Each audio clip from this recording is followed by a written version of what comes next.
ঘড়ির কাঁটা ধীরে ধীরে রাত ১টায় পৌঁছায়, টিকটিক শব্দ প্রতিটি সেকেন্ডের অস্তিত্ব জানান দেয়। অন্ধকার ঘরের ফ্লোরে শ্যামবর্ণের এক পুরুষ হাঁটু মুড়ে বসে আছে, তার এক হাতে জ্বলন্ত সিগারেট ধীরে ধীরে পুড়ছে, অন্যদিকে পাশের মদের বোতল উপুর হয়ে ফ্লোরে ছড়িয়ে দিচ্ছে তরল পানীয়।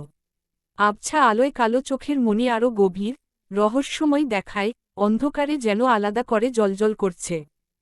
তামাটে রঙের চেহারায় এক অদ্ভুত দৃঢ়তা, যেন ভেতরের আগুনকে চেপে রাখার শেষ চেষ্টা চালিয়ে যাচ্ছে। নিস্তব্ধ রাতের বুকে শুধু সিগারেটের ধোঁয়ার সরু রেখাগুলো হাওয়ায় মিলিয়ে যাচ্ছে, আর সাথে সাথে বাতাসে ভাসছে এক অজানা অস্থিরতা। পুরুষটি এক দৃষ্টিতে সামনের দিকে তাকিয়ে আছে, চোখে এক অদ্ভুত শূন্যতা। তার বুকের কাছটা সম্পূর্ণ উন্মুক্ত, শরীরে জড়ানো শার্টের মাত্র ২-৩টি বোতাম আটকানো। বাকি অংশ এলোমেলোভাবে খুলে আছে, যেন কোনো অবহেলায় কিংবা অভ্যাসবশত এভাবে রাখা। গলার কাছটাও ভেজা, তীব্র অ্যালকোহলের গন্ধ মিশে আছে বাতাসে।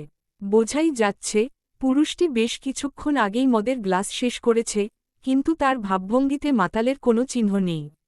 বরং চাহনিতে গভীর কিছু ভাবনার ছাপ, যেন কোনো দৃশ্য গভীরভাবে পর্যবেক্ষণ করছে, কিংবা নিজের অতীতের অন্ধকার কোনো অধ্যায় আটকে আছে।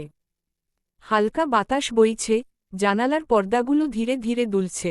বাইরে শহরের কোলাহল মৃদু হয়ে এসেছে, রাত গভীরতর হচ্ছে, অথচ পুরুষটি এতটুকুও নড়ছে না। হাতের আঙুলগুলো কেবল মাঝে মাঝে অস্থিরভাবে নড়ছে, যেন কোনো অদৃশ্য আবেগের দোলাচলে দুলছে।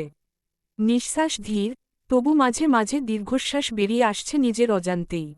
এখানে, এই নিস্তব্ধ রাতে, একা, একদম একা, নিজের ভাবনার জগতে ডুবে থাকা এক নীরব পর্যবেক্ষক, যার ভেতরে চলছে এক বিশাল রহস্য, অথচ বাইরের পৃথিবী তার কোনো কিছুই টের পাচ্ছে না।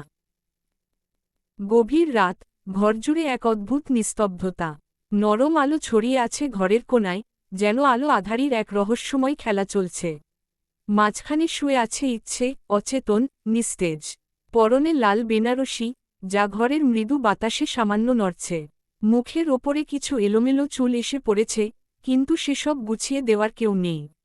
হালকা সাজে ইচ্ছেকে অপার্থিব লাগছে, একেবারে যেন কোনো রাজকন্যার মতো। অন্যদিকে ঘরের এক কোণে দাঁড়িয়ে আছে শ্যামবর্ণ পুরুষটি। চোখ দুটো গভীর ক্রোধে টনটন করছে, অথচ সেই একই চোখে প্রেমের দুর্নিবার ছায়া। এমনভাবে তাকিয়ে আছে যেন এই মুহূর্তে সে ইচ্ছেকে ছুঁয়ে দেখতে চায়, আবার ভয় পাচ্ছে, ইচ্ছে যদি জেগে উঠে।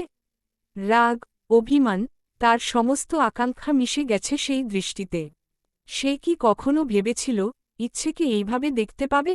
এতটা নিস্পন্দ, এতটা অসহায়। নিজের মুষ্টিবদ্ধ হাতের চাপে শিরাগুলো স্পষ্ট হয়ে উঠছে, কিন্তু কিছুই করার নেই এখন। সমস্ত অনুভূতি যেন আটকে গেছে কেবল ইচ্ছের দিকে তাকিয়ে থাকার মধ্যেই। ফাঁকা রাস্তায় কালো ধোঁয়া তুলে ধাবমান ব্ল্যাক মার্সিডিজ। স্টিয়ারিংয়ে ধরা হাতে দৃঢ়তা, চোখের দৃষ্টি শীতল অথচ ভেতরের আগুনে দগ্ধ হচ্ছে ধূসর তালুকদার। যেন এক উন্মাদ শিকারী, যার একমাত্র লক্ষ্য হারানো শিকারকে ফিরে পাওয়া। হেডলাইটের আলোর ঝলকানিতে সামনের পথ আলোকিত হলেও, ধূসরের মানসপটে অন্ধকার দাপিয়ে বেড়াচ্ছে। রোকসানার ফোফানো স্বর, ইনানের মুখে অস্পষ্ট স্বীকারোক্তি, রিসেপশনের ঝলমলে সন্ধ্যার সেই মুহূর্ত যখন ইচ্ছে ছিল তার সামনেই, সবকিছু একে একে মস্তিষ্কের সামনে দাউ দাউ করে জ্বলছে। গাড়ির গতি আরও বাড়ায় ধূসর। গাড়ির স্পিডোমিটার পেরিয়ে যাচ্ছে সীমা, ১৪০, ১৫০, ১৬০। ধূসর যেন সব বাঁধন ছিন্ন করে ছুটছে। ড্যাশবোর্ডের ডিজিটাল স্পিডোমিটারে সংখ্যাগুলো দ্রুত উপরের দিকে উঠছে। সে জানে, এই মুহূর্তে ১ সেকেন্ড দেরি মানেই সর্বনাশ। ইচ্ছে কোথায়? কত সময় লাগবে আরও? মাথার ভেতর হাজারো প্রশ্ন ঘুরপাক খাচ্ছে, কিন্তু উত্তর একটাই। যেভাবেই হোক ইচ্ছেকে ফিরিয়ে আনতে হবে, কোনোভাবেই দেরি করা যাবে না। ধূসরের ঠিক পেছনেই আরও ৫টি গাড়ি একই গতিতে ছুটে চলেছে, ভিতরে আছে তৃণ, রাদিফ, আর তৌফগার্ড। তাদের চোখেও এক অদ্ভুত অস্থিরতা। ধূসরের গাড়ির লালটেল লাইট তাদের পথ দেখাচ্ছে, আর তার সাথে দৌড়াচ্ছে প্রতিশোধের আগুন। বারবার রাদিফের গলা ভেসে আসছে, ধূসর, শান্ত থাক, আমরা একসাথে আছি, আগে লোকেশন কনফার্ম করি। কিন্তু ধূসর যেন কোনো কিছু শুনতে পাই না, মনের ভিতর শুধু একটাই শব্দ, ইচ্ছে। উদ্ধৃতি চিহ্ন। হাতের স্টিয়ারিং ঘুরিয়ে ধূসর আরও গতি বাড়ায়, রাস্তায় তীব্র বাঁক নিতেই চাকার ঘর্ষণের ধোঁয়া উঠতে থাকে। গাড়ির ইঞ্জিন গর্জন করছে, যেন তার মনোবলকেও প্রকাশ করছে এই তীব্র শব্দে। আমার ইচ্ছে, কেউ ছিনিয়ে নেবে? অসম্ভব। হাতের রিস্টওয়াচে চোখ বুলিয়ে দেখে রাত 1:15 বাজে। ইনানের দেওয়া শেষ তথ্য অনুযায়ী ইচ্ছেকে শেষবার দেখা গেছে অনুষ্ঠানের বাইরে। রাস্তার পাশের সাইনবোর্ডগুলো ঝাপসা হয়ে যাচ্ছে, বাতাস কেটে দ্রুত সামনে এগোচ্ছে তারা।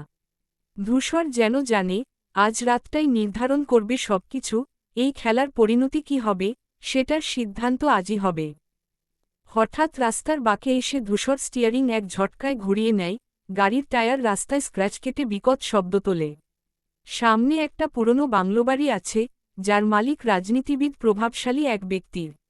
আশেপাশে নীরবতা, যেন ঝড় আসার আগের মুহূর্তের মতো ভয়ানক নিস্তব্ধতা। একা একা যেন এক অদ্ভুত উন্মাদনায় ডুবে আছে আফনান। ইচ্ছের দিকে তাকিয়ে থাকে, ঠোঁটের কোণে অস্বাভাবিক এক হাসি খেলে করছে, ঘরভর্তি নীরবতা, শুধুই আফনানের গলার স্বর ছড়িয়ে পড়ে বাতাসে। আফনান ধীরে ধীরে ইচ্ছের দিকে ঝুঁকে আসে। ইচ্ছের স্নিগ্ধ, অচেতন মুখের দিকে তাকিয়ে গভীর শ্বাস নেয়, যেন দীর্ঘদিনের এক অসমাপ্ত গল্পের শেষ অধ্যায় পৌঁছেছে সে। তারপর কানের কাছে ফিসফিসিয়ে বলে, সুইট হার্ট, এত দিনের দহন এবার শেষ করার পালা। আফনানের কণ্ঠস্বরে হিমশীতল উন্মাদনা, যেন কোনো পিশাচ তার শিকারের শেষ মুহূর্তটি উপভোগ করছে। ইচ্ছে তখনও অচেতন, নীরব। আফনান উঠে দাঁড়ায়, উন্মাদের মতো একরকম ঝাঁকুনি দিয়ে মাথা নাড়ে। নিজের হাত দুটো মুষ্টিবদ্ধ করে একবার তাকায় ইচ্ছের দিকে, তারপর যেন এক পাগলাটে আনন্দে ভেসে যেতে যেতে দরজার দিকে এগিয়ে যায়। দরজার হাতল ধরে একটানে খুলে ফেলে, যেন মুক্তির এক দ্বার খুলে দিয়েছে। ঘরের ভেতর অন্ধকার ঘনিয়ে আসে, বাইরে আলো ছড়িয়ে পড়ে, আর সেই আলোর ঠিক মাঝখানে দাঁড়িয়ে থাকে আফনান, চোখে এক বিভীষিকাম তৃপ্তি। বসার ঘরজুড়ে গভীর নীরবতা, চাপা উত্তেজনা যেন বাতাসে ভাসছে। আলিম মির্জা সোফায় হেলান দিয়ে বসে আছেন, চোখে মুখে সেই পরিচিত গাম্ভীর্য। পাশেই বেশ কয়েকজন অনুগত সহচর দাঁড়িয়ে, গম্ভীর মুখে পরিস্থিতি পর্যবেক্ষণ করছে। তাদের পাশে, এক কোণে, খাতা কলম হাতে চুপসে বসে রয়েছেন এক বৃদ্ধ। বেশভূষা দেখে বোঝা যায় তিনি কাজী। মাথা নিচু করে বসে আছেন, যেন কোনো অনিবার্য পরিণতির অপেক্ষায় তার অস্তিত্ব শিহরিত হচ্ছে। কেউ কোনো কথা বলছে না, ঘড়ির কাঁটার টিকটিক শব্দ স্পষ্ট শোনা যাচ্ছে। এমন সময় সিঁড়ির দিক থেকে কিছুর শব্দ শোনা যায়। ধীরে ধীরে নেমে আসে আফনান। ঢুলতে ঢুলতে, চোখ অর্ধেক বন্ধ, চেহারায় নেশার ছাপ স্পষ্ট। আফনানের ঢিলেঢালা চলাফেরা দেখে বোঝা যায়, পুরোপুরি সংজ্ঞাহীন নয়, তবে বাস্তবতা থেকে খানিকটা বিচ্ছিন্ন। আফনানের অবস্থা দেখেও আলিম মির্জা নির্বিকার থাকেন, বরং ঠোঁটের কোণে এক চিলতে রহস্যময়ী হাসি ফুটে ওঠে।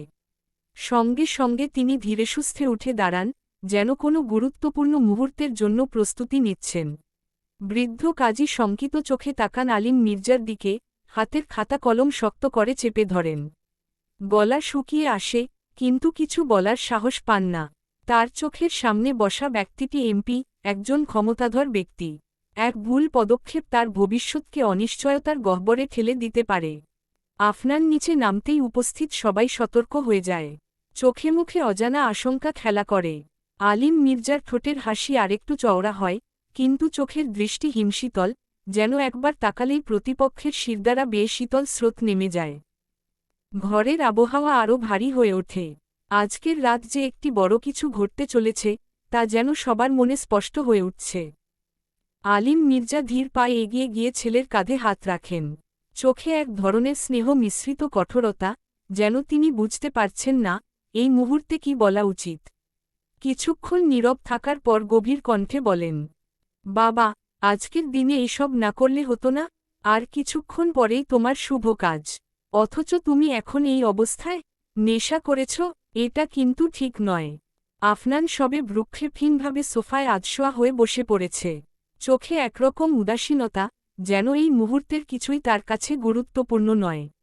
বাবার কথায় সামান্য বিরক্তির সুর নিয়ে বলল, আব্বা, এত লেকচার দিতে হবে না। তাড়াতাড়ি আমার পাঞ্জাবির ব্যবস্থা করুন। আমি দেরি করতে চাই না।